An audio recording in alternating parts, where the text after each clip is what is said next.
So today we're going to be talking about the periodic table, and the periodic table, to sum it all up, is one big chart of every single atom or type of atom that scientists have currently found.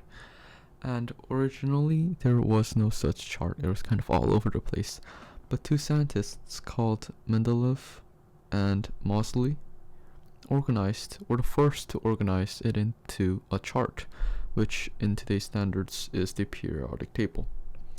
And although a lot of people try to memorize the periodic table, for regular chemistry and even for AP chemistry, it is not necessary to memorize the periodic table. It is recommended, and you probably will naturally memorize the first 10 or 20 or 30, but after that you really don't need to memorize the periodic table. Now, within the periodic table there are very many special identities. So first of all, every vertical way down, these guys are called groups. So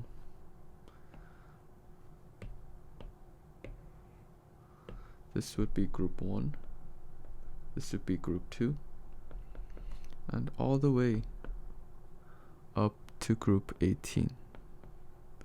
So these are called groups.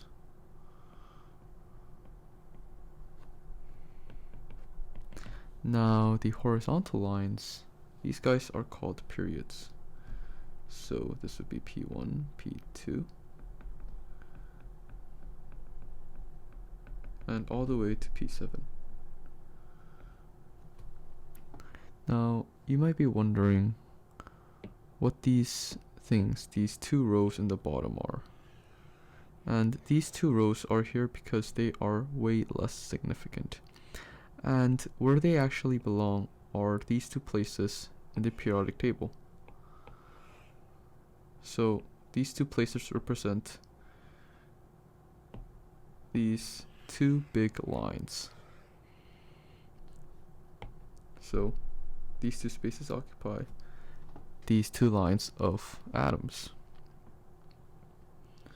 Now, when talking about groups and periods, they both have special qualities in them.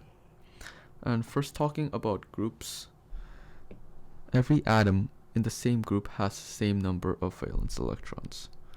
So if we see the number here, 1. So all the atoms in this row has a valence electron of 1. If we move to the second one, we can see that there are 2 valence electrons. And skipping over the transition metals, if we move on to this one, we have 3 valence electrons, 4 valence electrons, 5 valence electrons, 6, 7, and then we have atoms that are completely full of electrons.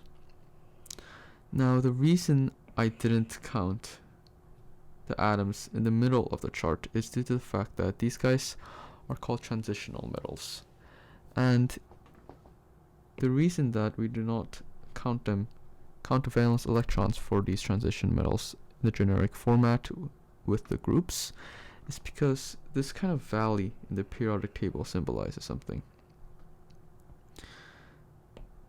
Along with the generic groups, there are also main groups, and main groups are denoted with 1A, 2A, and you see that there is a B here, and 3A, 4A, and all the way to 8A.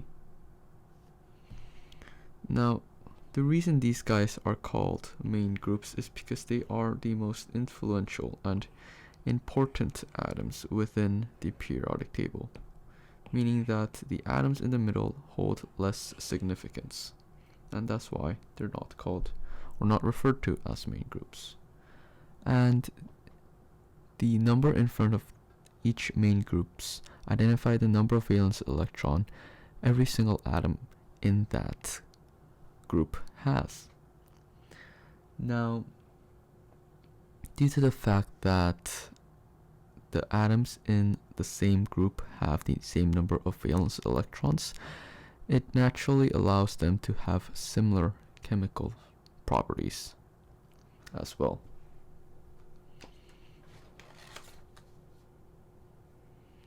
Now, talking about metals and nonmetals, there are mainly two groups of atoms: metals substances and non-metal substances. And there are way more non-metal substances, metal substances than non-metal substances. And we can see this in the periodic table as well. So, starting from boron, we go to a diagonal road like this. And we get silicon.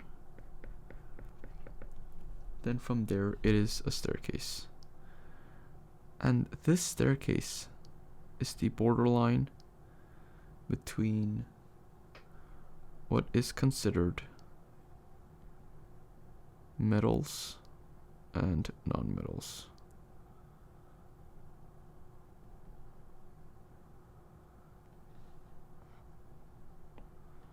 And normally these guys aren't here, so if we redraw this,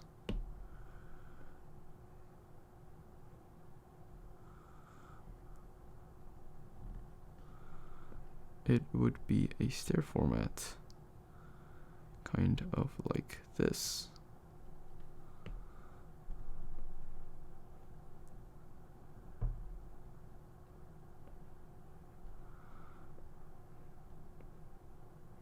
And it would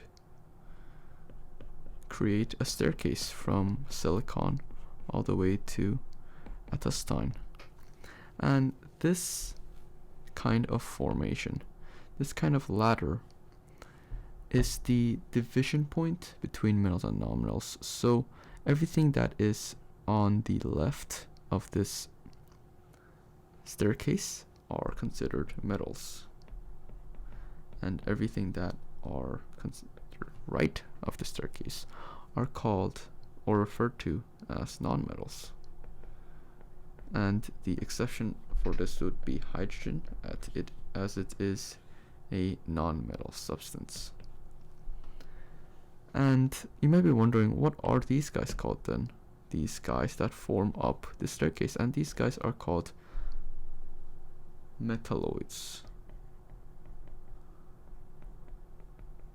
And metalloids aren't exactly metal or non-metal, but they hold kind of a middle ground property between the two. They are also often used for semiconductors for this purpose as well. And they both have metallic and non-metallic characteristics and properties. Now, taking a look at metals. Because metals are on the left side of the periodic table most of the time, they have usually less than 4 valence electrons, and metals are likely to lose electrons than to gain, and therefore most metals are cations. They also hold good electrical and thermal conductivity, and usually at room temperature, except for Hg, they are all solid. And they are also malleable and ductile, which are important properties that come out later in chemistry once again. Now, talking about nonmetals. Nonmetals are brittle, unlike metals. We will also be talking about this later. And because nonmetals are on the right side of the periodic table, they tend to have a negative charge and form anions, due to the fact that they have a tendency to gain electrons. They have a very poor electrical conductivity and thermal conductivity, except for graphite, which serves as an exception of having a very good electrical conductivity.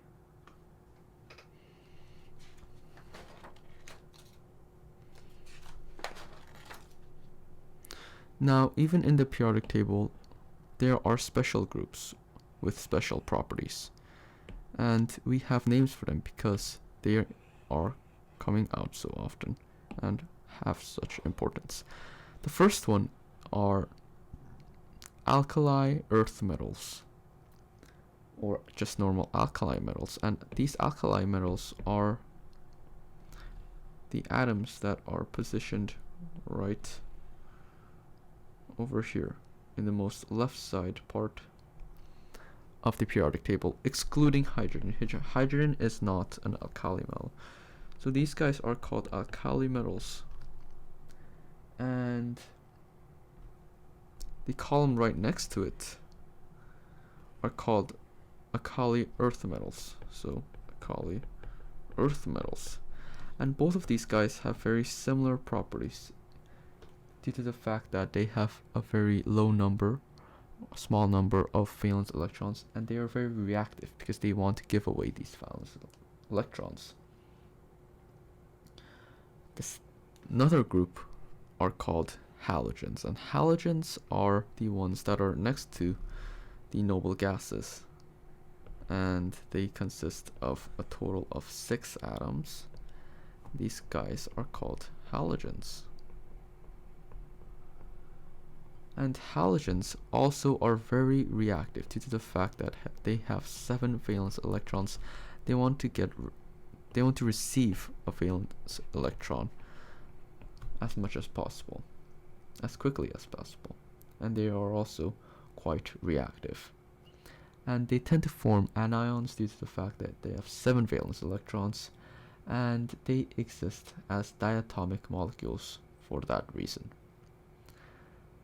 Now, talking about the more famous noble gases, and noble gases hold a lot of importance due to the fact that they are used for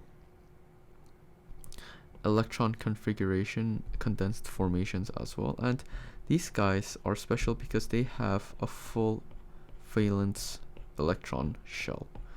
Their final orbit is very stable, and therefore they do not like to be conducted or used in chemical reactions, for they aren't very reactive.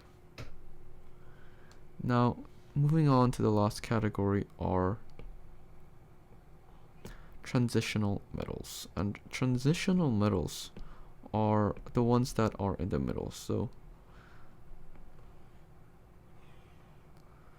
the ones that are located in the bottom of this kind of pit formation, these guys are called transitional metals. And transitional metals are metals that mostly fill the d subshell. You know what I mean if you have learned orbitals. And these guys mostly form colored compounds. And unlike the major groups from 1 to 8, these guys have a bit of undecided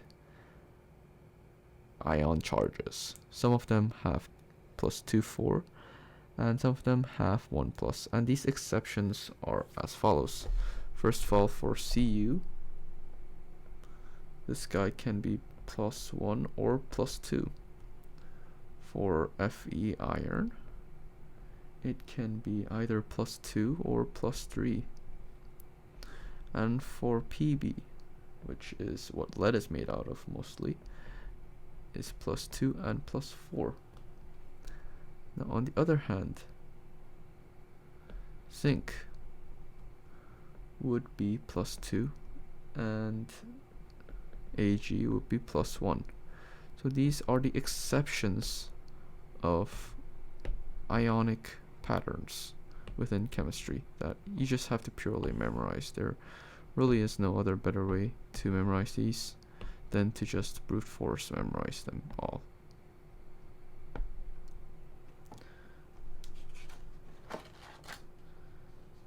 And that was it for the basic knowledges that you have to know for the periodic table.